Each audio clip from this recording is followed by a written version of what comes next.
it's phenomenal, as you were talking about, what isn't being taught in schools, is that how hungry kids are for good, solid information. And if they can get that, I think that they would want to learn more and potentially avoid some of the pitfalls that they see other people making. Hey, it's Rocky. Welcome to Richer Soul. Today's guest is Debbie Todd, who helps families talk about money across the generations.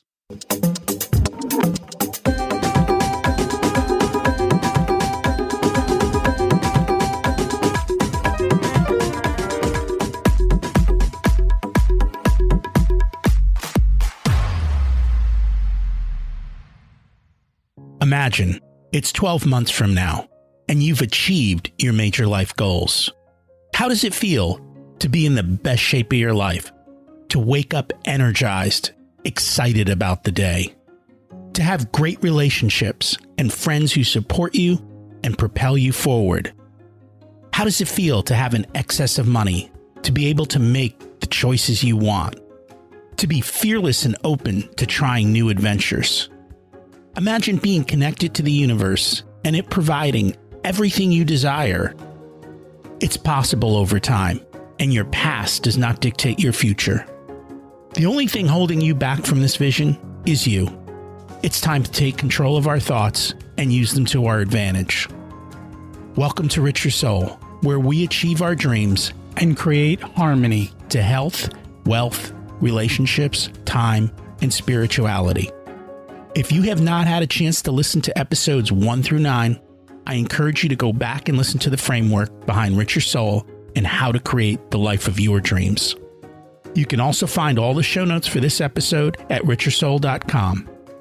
Today's quote is from Charlie Munger on politics.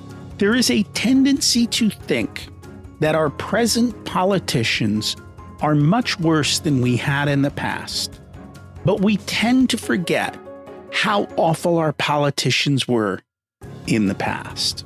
If you're going to rely on government to solve your problems, boy, are you in trouble. And I don't care what side of the aisle you're on. I'm going to comment on this and the economy in a minute. But before we do, let's review last week's action step, which was, if you're responsible for a team, to remember the time someone asked you to do something and you did it, and it wasn't what they wanted. How did you feel after that?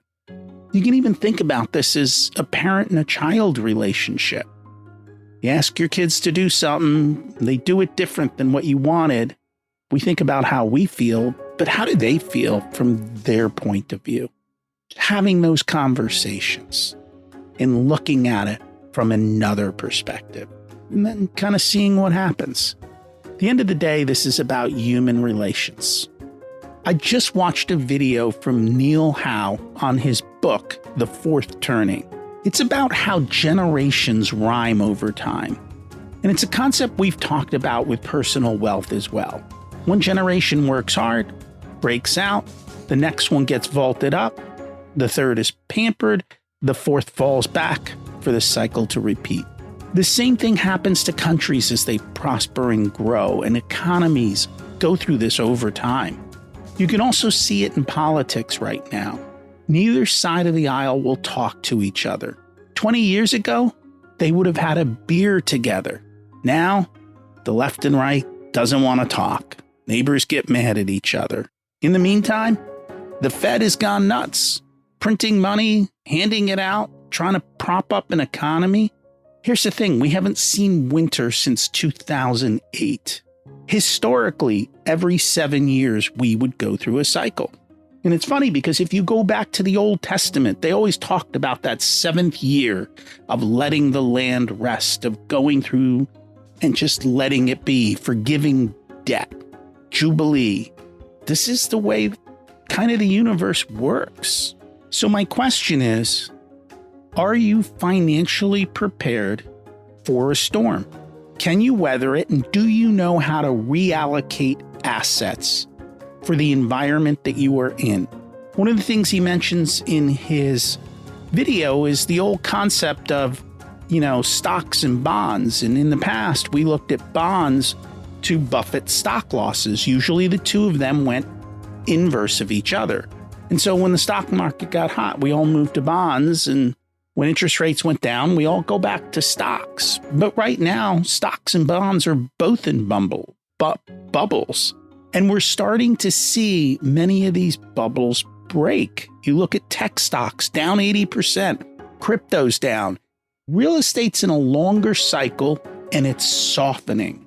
Bonds automatically have to go down in relation to rising interest rates. And the Fed has to increase rates right now to tame inflation. The downside of that is it can tank the economy, but it's the price you pay when you have all these bubbles and free money rolling for decades on end. I'm going to keep reading Neil's work to see if it's truly worth listening to. I suggest you also think about this and prepare for what does change look like in your life. And let's face it, we've talked about this, right? Nobody likes change, and change takes time. I'd rather be ahead of the curve than behind the curve. Today, we're going to go and take a step back to basic finances for families, how to talk across generations, your kids, your parents. In addition, while we may have achieved financial success, how do we deal with family members and kids who don't follow our leads? Or maybe you've got brothers and sisters or other people in your family and there is wealth inequality. And what do you do about that? At the end, though, what we're really trying to do, and the reason I wanted Debbie on, is to raise awareness in our communities to make sure that everyone has a strong financial foundation. See, when people are financially strong, they can weather the storm. They can weather silly government decisions. And they also don't demand government fix their problems. They demand government get out of the way. That makes for a better country for all of us. Debbie Todd is a licensed CPA and financial educator for 23 years. She owns her own boutique tax and business strategy firm.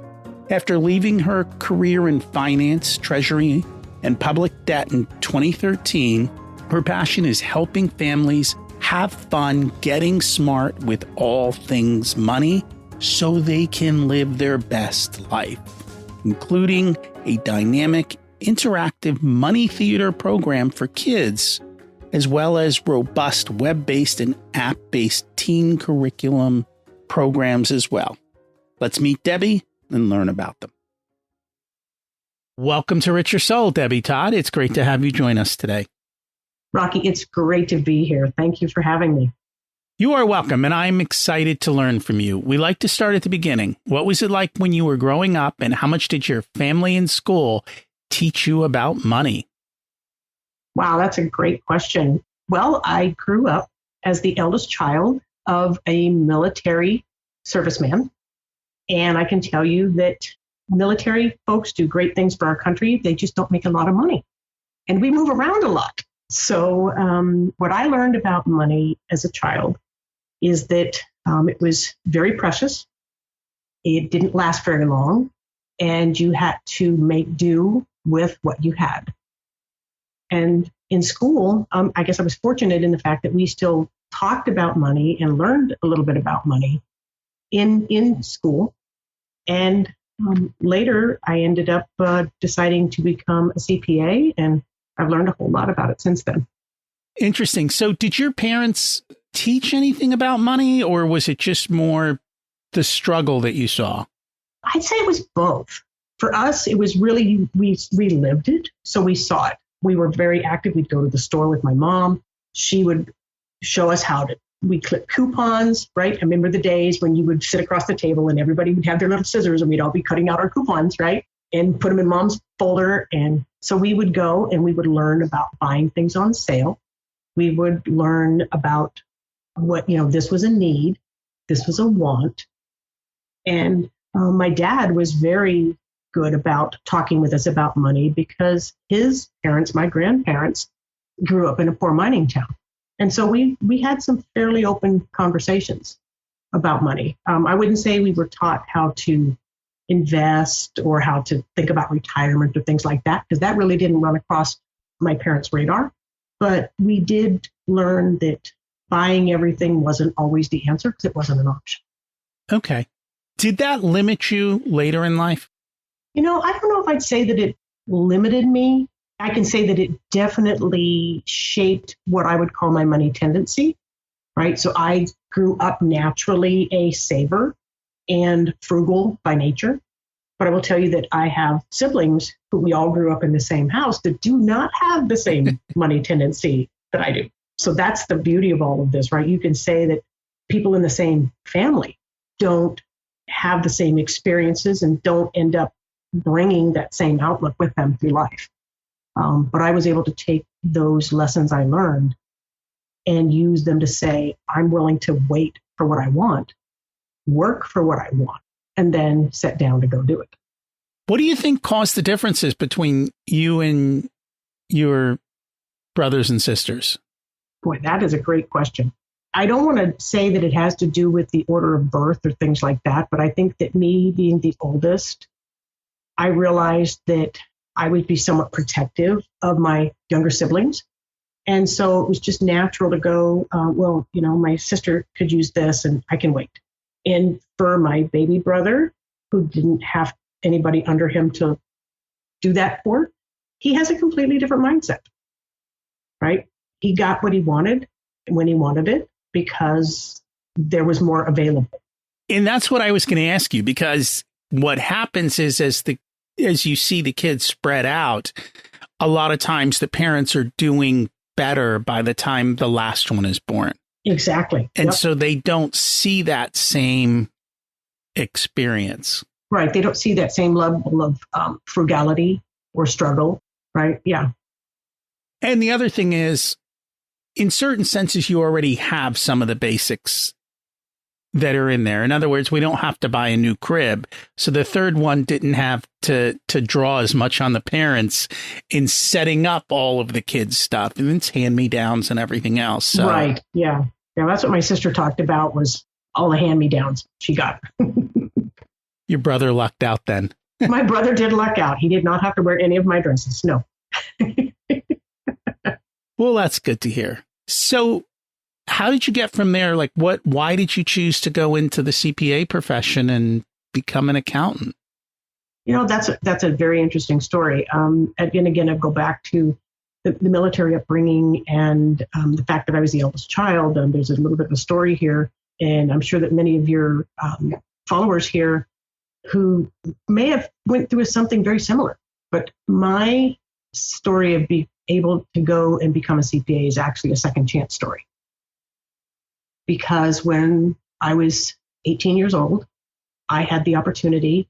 I passed a test at school, and somebody at college came and sat at my parents' table on a Saturday morning and told them that I had scored high enough on their aptitude test that I was going to be able to get a full 4-year scholarship to go to the Bell and Howell Institute for accounting. And this was in 1980. Unfortunately, back then, they didn't actually offer, free money to go and pay for your room and board, which was not insignificant, as my dad would say. I wasn't very big, but I ate a lot. And so needless to say, because of having younger siblings, the opportunity for me to go to college just didn't happen. I wasn't able to go. And it was really sad.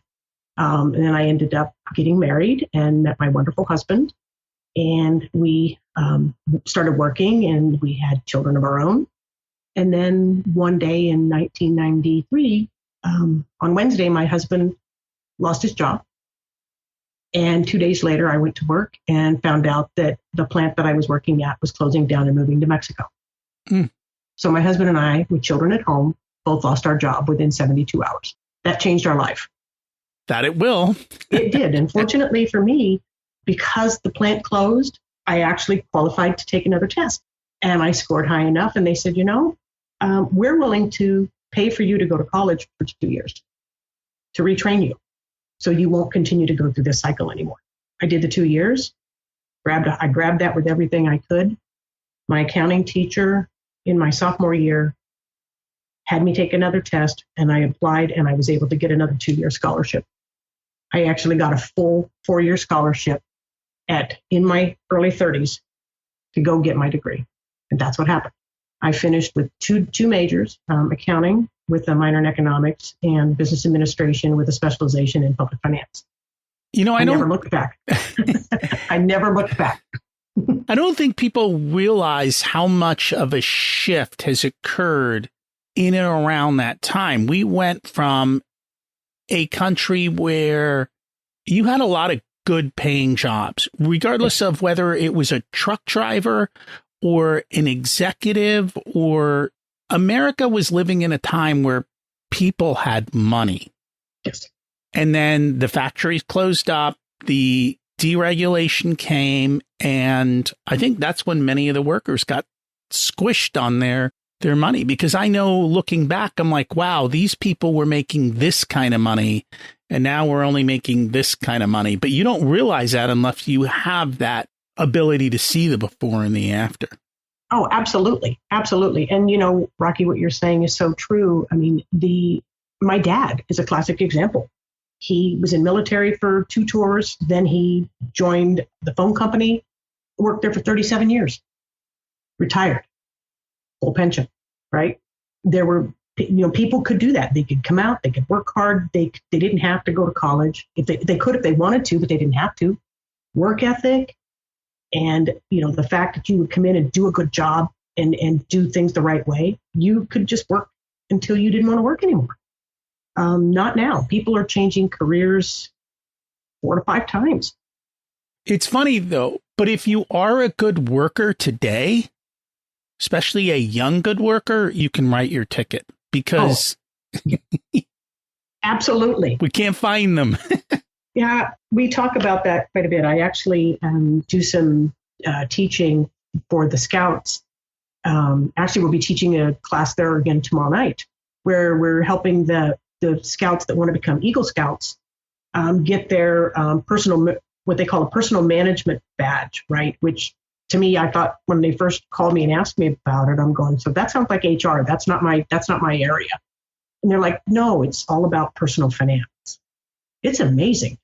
And so we've been helping the local group here go through this. And, it's so amazing because when you talk about that, these young men are so eager to learn the right things that if they can get those tools, it'll hopefully change some of the decisions that they'll make that could, basically hamstring them for the next 20 years of their life.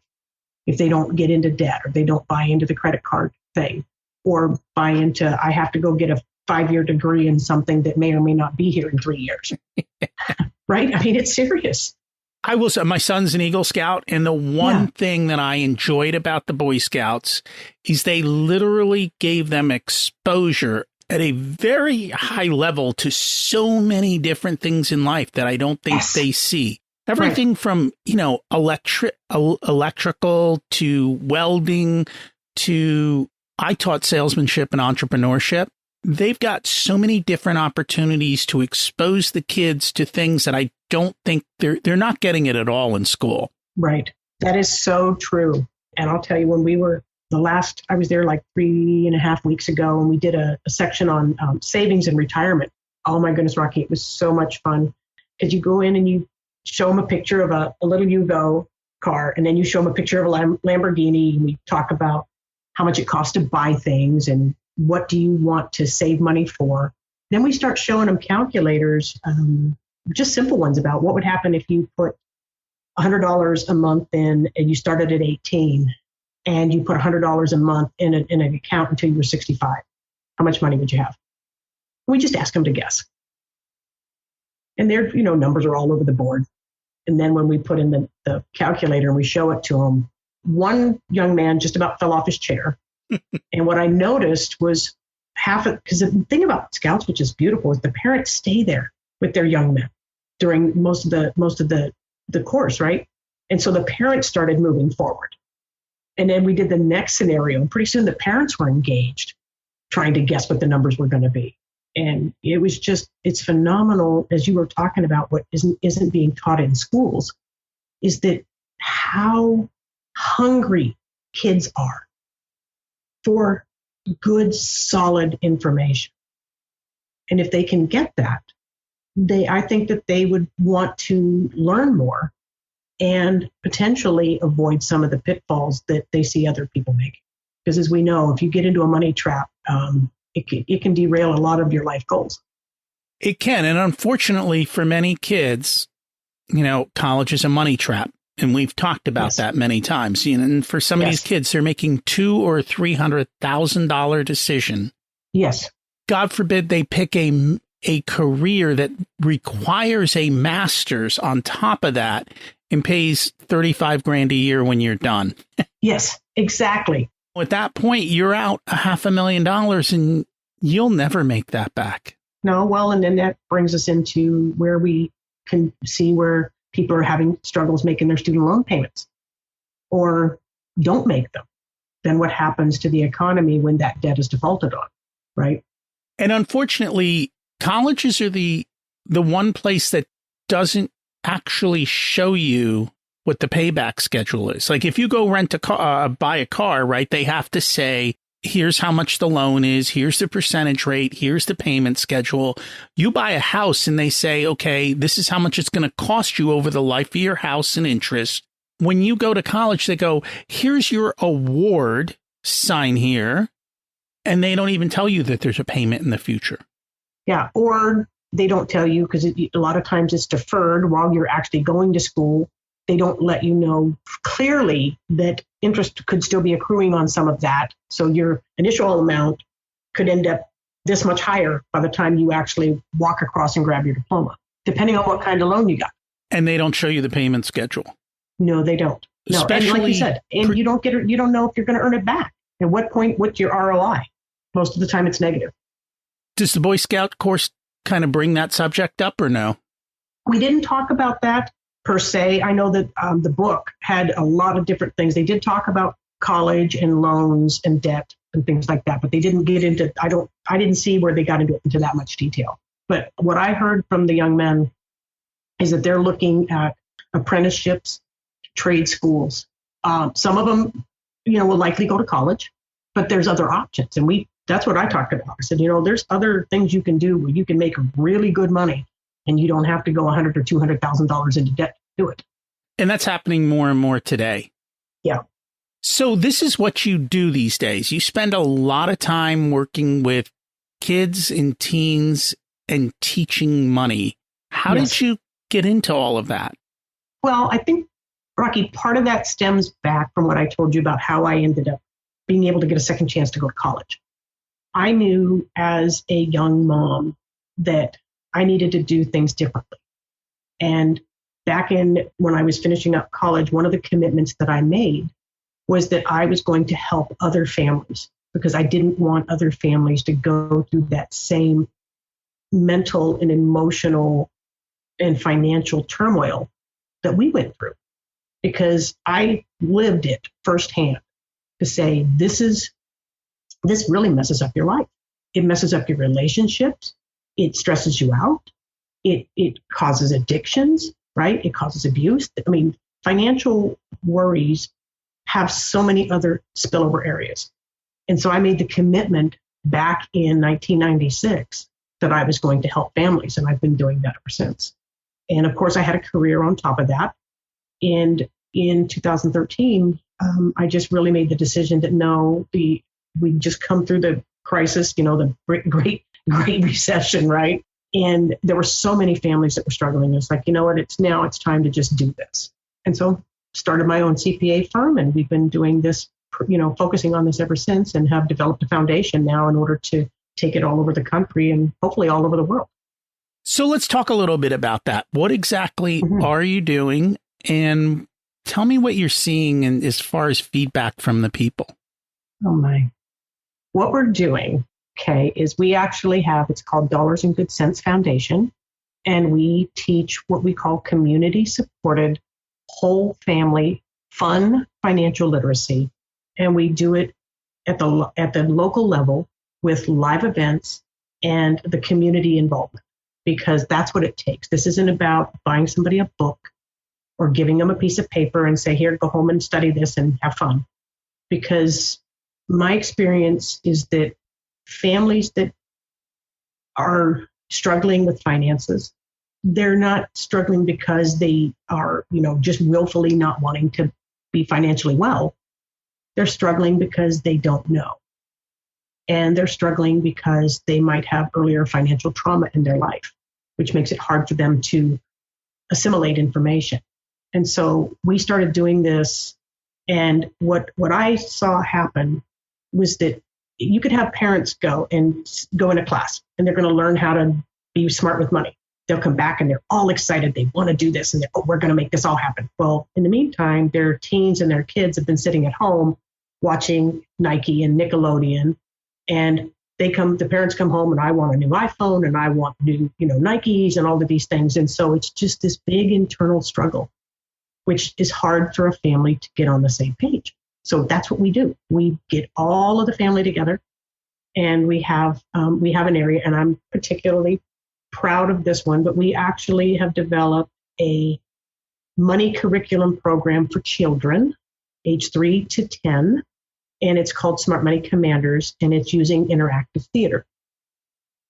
So we actually have puppets and human characters and scenarios and adventures, and children sing and color and dance and play and learn all about core concepts of money, all in that environment that is really natural to them. The teens, we have a wonderful teen partner that we have now joined with, that they do the same thing, very, very robust program where they actually use apps and games for the teens. And then we have our Dollars and Good Cents adult program. So we have all 3 age groups learning the same concepts at the same time. And then we give them tools to communicate with each other. That's how it works. And it's wonderful because it's amazing to see how once they can start having these simple conversations, how they're willing to go have the next, and how much more confident the parents feel, which is huge. So how has this affected the parents? The interesting thing about the parents, I had no idea that this worked, but the parents actually really get a lot out of helping guide their children through our Smart Money Commanders program. We help them get some of those basic building blocks. They get to see their children learn. They get to pick up concepts. And then when they feel more confident that they can actually get over that fear of having those initial discussions with their children, then they're like, okay, what's the next thing we can talk about? Again, a lot of money conversations, the math is pretty simple, right? I tell them it's add, subtract, multiply, divide with some compound interest, right? At the basic level. Where the big challenge for people is to get over that fear and that trauma and that scared part. Once they can get over that and they start to have fun with it, they start taking off. So the parents actually are really blossoming this. It's really cool to watch. And it's good to have conversations across the family and everybody being on the same page, because that's the difficult part. And as you mentioned, our kids are sold to constantly, yep, and they don't even know it. 4,000 a day at least. That's what we asked the scouts. I said, I'd like you on your way home. I would like you, just doing your normal thing between the radio and the conversations you hear and the billboards along the highway. Tell me how many advertisements you see. I just asked them to think about it. They don't pay attention. But like you said, we're constantly, and children are being sold every day. Barney is a huge enterprise. The big purple dragon, right? I do. I didn't know Barney was still around. I know he was around when my kids were there. Well, yeah. And Barney was a very, very lucrative enterprise. And what I tell parents when they say, well, when can I start teaching my children simple concepts about money? And I said, as soon as they say, I want. Mm-hmm. When they say, I want, they're old enough to start learning very, very basic concepts. And that's at a pretty young age. That is at a very young age, yes. We got pretty serious starting at 5. And now my kids are, pretty much grown up, and they can handle their own finances and make comparative decisions and negotiate. And my son's 19, he's into travel hacking and figuring out. I'm amazed they hand him these credit cards, but so be it. If the companies want to do it, and it's not so he can buy stuff. It's he wants all the points and all the things to get the free airline tickets. All the perks, yeah. Yes. Give me the free airline ticket. Give me this bonus. Give me that. If you're going to give it to me just for signing up for a card, he's all in. Yeah. There you go. Well, that makes sense. But, you do bring up a good point about the differences between how, I don't want to call it generations, but that's really what it is. I mean, you have children, you have parents, and then you have grandparents. And it's really fascinating. When we did our last live event, we had people in the room from literally 3 to like 80. So it was a big group. And it was fascinating to listen to people's viewpoints on money and how they think about what they want to do now versus 5 years from now, depending on what age group they're in. It was really interesting. Yeah, because if you think about it, younger people, they're invincible. Most of them haven't seen them. They are. I mean, I just think that youth is wasted on the young because some of us old people need that so much more. But you have younger folks, many of them who don't really understand what tactically what dollar bills look like. They don't handle money, right? Everything's plastic. It's a debit card, it's a credit card, it's you've got online bank accounts, all of those different things. And then you get into the whole, we're into virtual currencies and all of those things. And then people that are the parents and kind of to the middle-aged group that are going, okay, we still know what cash looked like. We do understand we utilize debit and credit cards and those kind of things. Most of them are going, I don't know what about this virtual currency thing, but they're still saying we're paying off our house. We're getting ready to send our kids to college. So they're kind of looking at where their children are and still trying to do their own goals. And then they're also realizing that their parents who are still alive, but who are getting older, may now get to a point in the not too distant future where they may need to be providing support to them, because people that are now retired or have been retired for maybe 5 to 10 years, but still have maybe another 10 to 15 years of life expectancy or more, may or may not have set themselves up for retirement in, an escalating cost environment, because their retirements are fixed. Social Security is fixed by and large. Your pensions are fixed by and large, but costs continue to go up. So what happens to families on a fixed income when you're in a situation where you have inflationary pressures?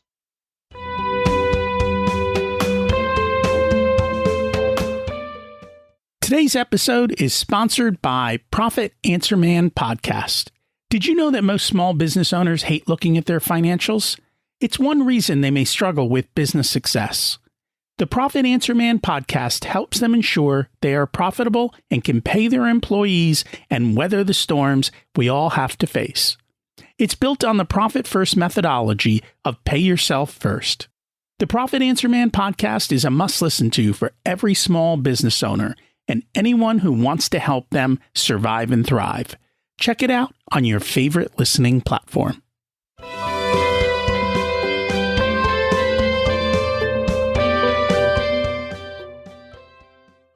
And I remember going through this because, my parents weren't retired at that point, but they were getting close to retirement as we went through the last bout of inflation. And I will say the one thing that I think really saved them was they were able to buy their houses. Yes. Before housing took off. And had they not bought their house and had that as a fixed, locked in expense, they would have dramatically struggled because rents would have crushed them completely. Exactly. And I don't think people realize that that's what they're up against. Mm-hmm. And it's funny because I know with my dad, mortgage and taxes when he bought the house were less than taxes were after he paid off the house. Yeah, because exactly. Taxes went up dramatically as well. And they don't care. They're like, hey, this is what your taxes are. And they weren't cheap for some of these properties. And they weren't that great properties. It's just, this is what happened to property taxes in their area. Yeah. Well, and if you think about it, it's not just property taxes, but I like to ask people to consider, most households are being taxed at least 3 levels, some 4. Okay, you've got federal taxes, which could include, if you're working, your Social Security and all of those good things. You've got your state level taxes, unless you're one of the 5 states that doesn't have it. But even if you don't, then you've got sales tax, which kind of makes up for it. You've got your county taxes, which is where most of your property tax comes in.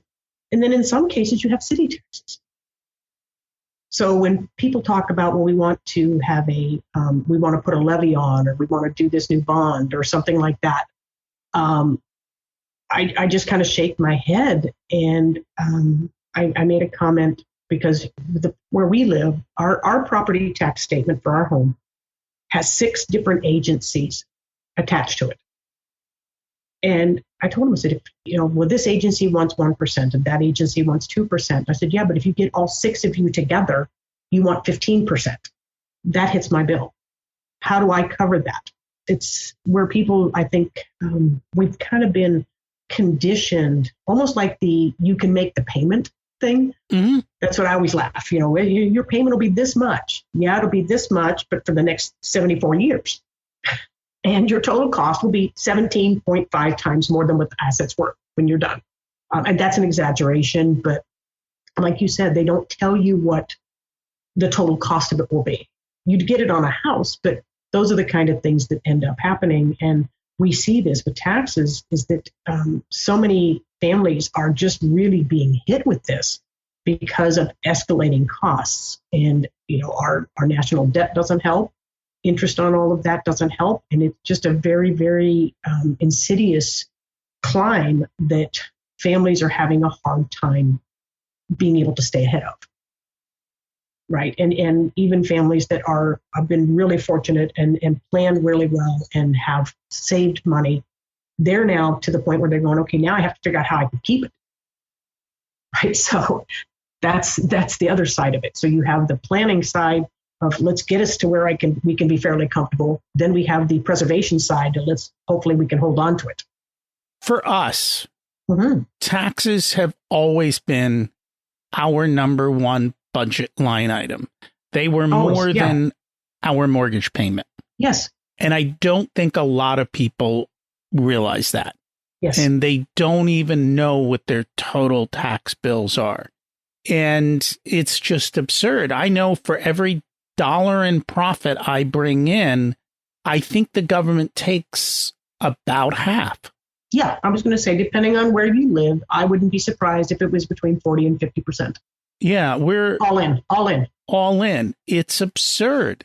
And it's like, and we've made choices in the past when we were faced with that. We decided to cut back our income.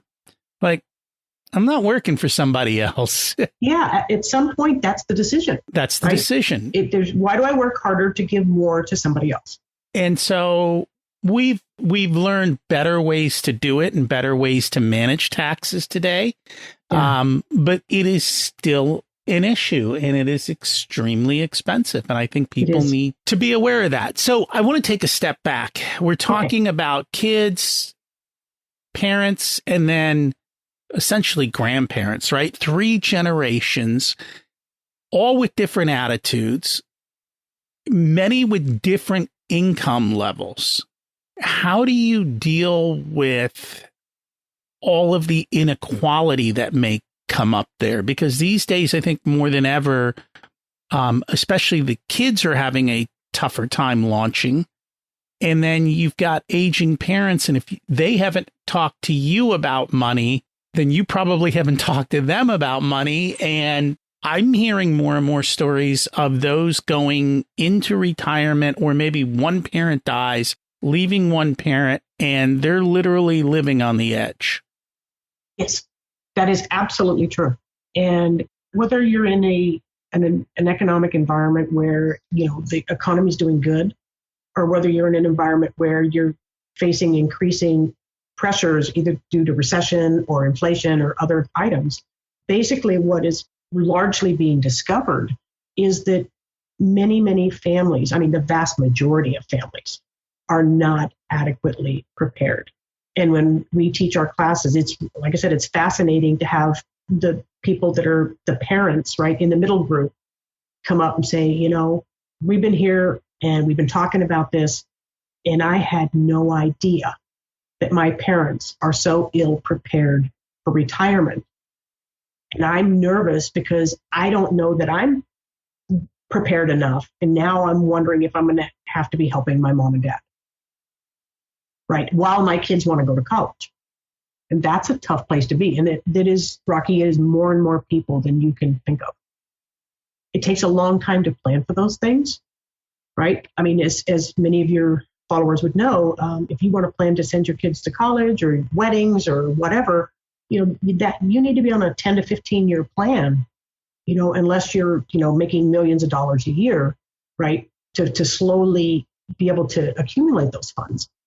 And most families that are now retiring, they didn't realize that costs were going to go up this high. I know when my dad bought the house that I grew up in, I mean, it was a 4-bedroom, 3-story home, and he spent $17,000 on this house. It was $17,000, right? You can't buy a starter home now for under $250,000. I mean, that's nuts. So how are young people going to start? How are the folks and how are the parents who actually have a house going to manage this while they prepare for their own retirement and help their parents at the same time? And we got to, as a nation, as communities, again, this is why we think the community approach to this is so valuable, because first of all, it's not a one size fits all. It is a one size fits one. And everybody has to have those conversations and then navigate what tools work to make it work for them. But starting to have those conversations is the key. And getting over that fear and knowing it's okay to talk about these things is huge. Once they can start doing that, they can start developing plans and growing stronger as a family. Why do you think people have so many issues around talking about money? Mostly shame and embarrassment. Seriously, we are, from an education perspective, they really stopped teaching any core things about money in schools probably 20 to 25 years ago. Seriously. I took calculus. My kids took calculus, but nobody taught them how to do taxes until they called their mama. Right? Somebody sent me a meme once that I thought was really funny. And they said, I'm so glad that they taught me parallelograms in high school because it sure comes in helpful during parallelogram season. Mm-hmm. Right? I've seen that one. Yeah, but they don't talk about taxes. Do you know what actually boosted kids learning about taxes? What? The last round of handouts. Mm-hmm. College kids were allowed to get money if they weren't necessarily on their parents' tax returns.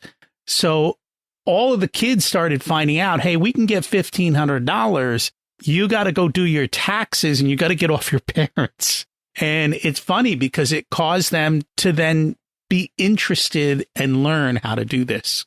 Yeah, that's an interesting way to get them started. However, that would have been a short-lived boost. It was so what do you do now? What do they do now that they're not on their parents' thing? Yeah, wow.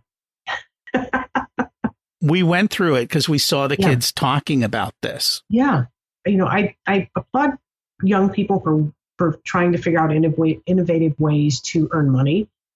What I see, which makes me a little bit sad, is the fact that they don't understand that all that free money wasn't free by any stretch of the imagination. Oh, no, it's show up later. It's coming on their dime. Well, they're the ones who are going to be stuck paying for it. Oh, yeah. Them and their kids and their kids. Mm-hmm. I mean, that's a large part why we have the inflationary pressures that we have. Sometimes is when you start printing a lot of extra money and there's really nothing chasing it. That's what helps inflation to grow, right? Mm-hmm. So that we might see some impacts of that ongoing. Well, we'll see what happens and Yeah, exactly. how it all comes together. Yes. We've kind of talked a little bit about this, but clearly inflation is here. It's coming back. Yeah.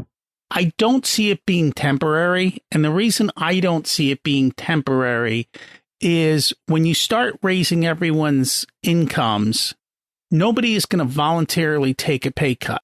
That's right.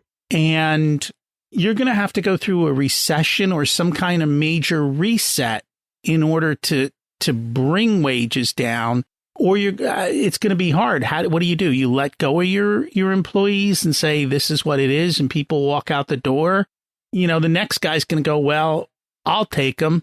And I don't know what you do. So even if the cost of materials comes down, the cost of labor is still going to continue to hold tight. It is. And where I see that kind of becoming a long-term condition is the fact that there's many states that are actually codifying those wages. And I know where we live, the minimum wage is $15. And I remembered when I first started working, again, many years ago, I'd have been happy if I could have got $15 for most of the week, let alone for an hour, right? But you're right. What people don't realize is that when you have, there's things that are just big cost multipliers. Wages is a huge one. Fuel and transportation costs is another one. And then the third one is the cost of pensions and healthcare. So you've got those three big factors that are out there, not including, like you said, the cost of goods and services. But if you have labor factors and transportation factors and other capital costs related to that, human capital, you end up, that just drives the price of stuff up, everything. And it's going to stay that way. And where people are going to be struggling is that, again, we talked about the difference between housing costs and families that are saying they're going to buy a starter home at $250,000, which just hurts my head. And I'm thinking, if you're making $15 to $18 an hour, and how in the world are you going to pay that off? Even at 2 or 3% interest, right? That puts you way over the standard budget amount, right? You just don't pay it off. We don't have 2 or 3% interest. No, but I'm just saying until recently we did. Until recently, yeah. But it's going to go up. And as people start looking at that and they go, okay, now we're looking at 5, 6, 8%, wherever they think it's going to start to land. I remember the SNL days when it was 12 to 17. And it just baffles my mind that people think they can pay that, because you're basically you're never getting any equity. But by the same token, rent is going right off the charts. So how do people make it? I'm actually encouraging people to think about multi-generational family establishments, getting back to the way it used to be, right? And that's a choice. I will say this. I think it really depends where you live. Yeah. There are a lot of parts of America where the cost of housing is not very high.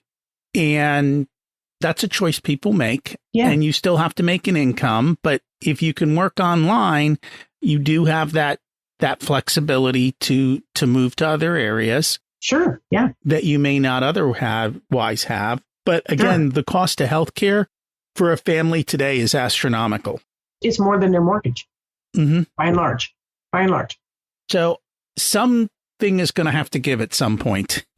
Yeah, and I think you're right. I think we're going to be, those of us that have been down this path, one or more times, can see the signs. We know it's coming, and we just have to kind of brace ourselves for it and say, okay, we've weathered this before. It's going to be challenging, I think, for the younger folks, because they don't have any idea. They were born into a good time, right? The economy was good. By and large, it has been, we haven't had a really huge problem since 2008. And 2008 wasn't even near as bad as some of the other stuff that's happened, right? It wasn't pretty, but there was some systemic failures there. I think I agree with you that if this continues this way, we're going to see a reset in ways we probably haven't thought about in a while, because this will be a reset across a lot of things. because we can't sustain it. And we don't have our country doesn't have the capacity to continue to print our way out of it.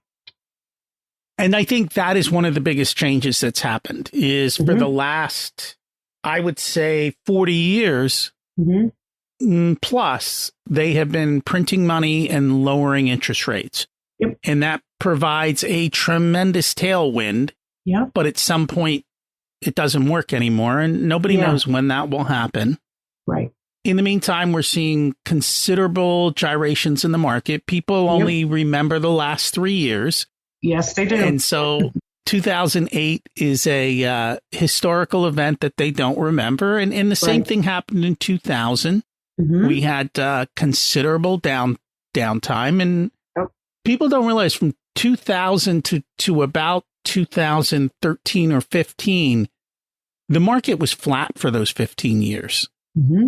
It did not really go anywhere. Like you went through the dips and the ups, and it came back to there, and we'll see what the next round brings. Yeah. How do you say? We say, buckle up, buttercup. It might get bumpy. And I think it's already getting bumpy. So I think people are definitely seeing that. I agree. Is there anything else we should have talked about today that we didn't get a chance to touch on? I mean, boy, we could talk about this for days, right? I mean, there's just so much going on. And obviously you can tell that families feeling comfortable and feeling confident about their money and what decisions they want to make is a very passionate topic for me. And I guess what I just encourage everybody is to just be open to having conversations. If you have wisdom about money and you can share that with folks around you, please do, because they're scared. The families that are struggling right now, and I will tell you that there's 4 million children, they say, went into poverty last month because of inflationary pressures. And I think it's just going to get worse. And so there's going to be more and more families that are going to start to struggle, and they're not going to know where to turn. And so if people, that are listening to this say, hey, I have some wisdom and I can share this with somebody in my town or in, my church or in my work or wherever you want to, right? Let's continue that conversation because we can help each other. The government isn't going to help us. And you do have a curriculum that's shareable and a program that's shareable, correct?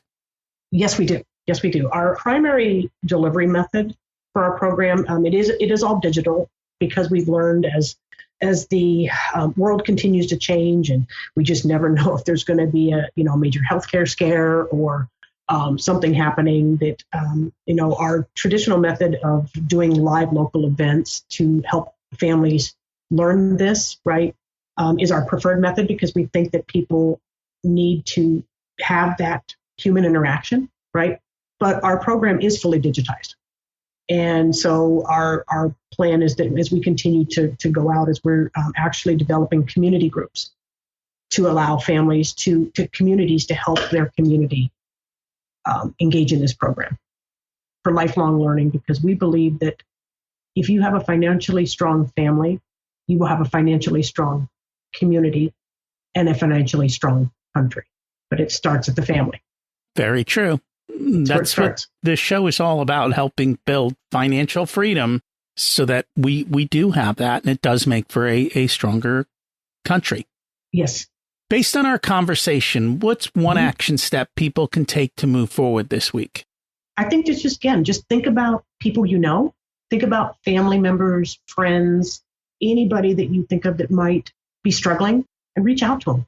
Take one small step and help them understand that there is help available. They don't have to struggle, because it's, as we know, if things continue to escalate the way they are, it's just going to get worse.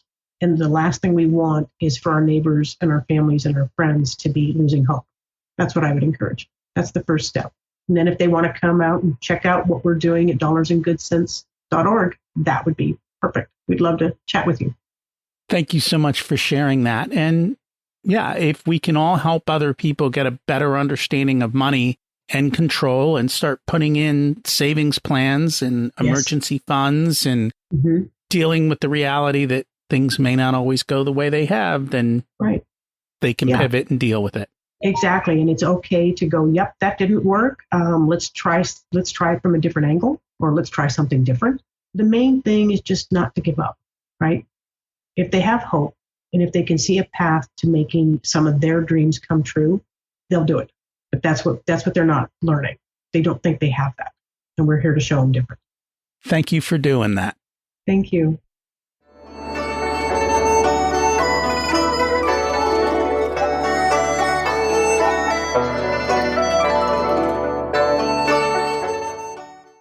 It's time to learn the secrets of life. What's your secret to living an abundant life?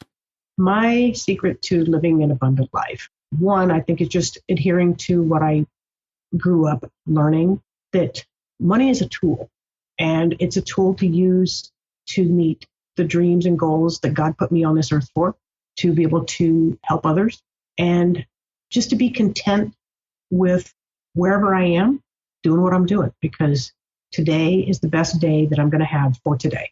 Be present in the moment. That's right. Yep. What did you learn later in life that you wish you would have learned sooner? That not getting so wrapped up in the world's idea of success. Because I had a very lucrative career. I had a lot of prestige. And then when I turned 50, I realized that my ladder was probably leaned up against the wrong building. And so to be very, very true to myself and what was going to fulfill that spot in me that made me happy, made me want to get up every day, and made me go, yeah, this life rocks. Let's do it again. And life should rock. And it does rock, let me tell you. And I'll tell you what, being an adult is absolutely optional. If you were to give an 18-year-old one specific piece of wisdom, what would it be? Boy, there's so many. But I would say pay yourself first, coupled with be true, be kind, and always give things your best effort, and then pay yourself first. That is the principle of building wealth. Pay yourself first, because nobody else will. That's right. Yeah. If people would like to learn more about you, the programs that you offer, and how they can utilize them in their communities, what's the best way for them to do that? I would just ask them to go to our website. You can look us up online, Dollars and Good Sense Foundation. That's sense not in like CENTS, but SENSE, Dollars and Good Sense Foundation. It's dollarsandgoodsense.org. And you can reach out to me. You can reach out to one of our team members. We are a 501c3 international educational charity. And we are, again, our whole mission is to just empower families at the community level. So feel free to check us out. And then if you want to, reach out to me directly. That's fine. You can get my contact information on our website. And I'll provide it for the show notes if you want. Thank you so much. And we'll put this all in the show notes as well. Thank you. This was such a fun day, Rocky. This is awesome. How do you handle money conversations with others in your family? As you heard at the beginning of most episodes, parents and schools are not always proactive about teaching money. My question is do you want to make your community financially stronger? If you do, we've got resources. Debbie's got great stuff through her work that's available for you to share into your neighborhoods. Check it out. This week's action step was to think about people who are struggling with money and help them find a better path. Now, let's be honest here. We get a little bit more advanced with money, but what we really do is help people to have better money conversations. And then they can go and get even better resources that are out there. And that is the one message that also comes from Neil Howe's video. How are we going to learn to come together and help each other survive and thrive? Because he predicts we are going to come together in this left-right divide, and all these divides within the country are somehow going to disappear, and we're going to find a way to come together. Hopefully it's not because of a war that tends to do that, but maybe something else. I'm going to drop a link to his video in the show notes in case you're interested in checking that out. Next week, we've got a really cool conversation with William Halal. He is another futurist. We've had one on in the past, and he's going to talk about how technology is driving an age of consciousness. So maybe it's technology that brings us all together. We shall see. If you enjoyed this episode, or you need to have conversations with your family about money, why not share it with them? Helps to bring about the conversation. Have a wonderful week. We'll chat soon.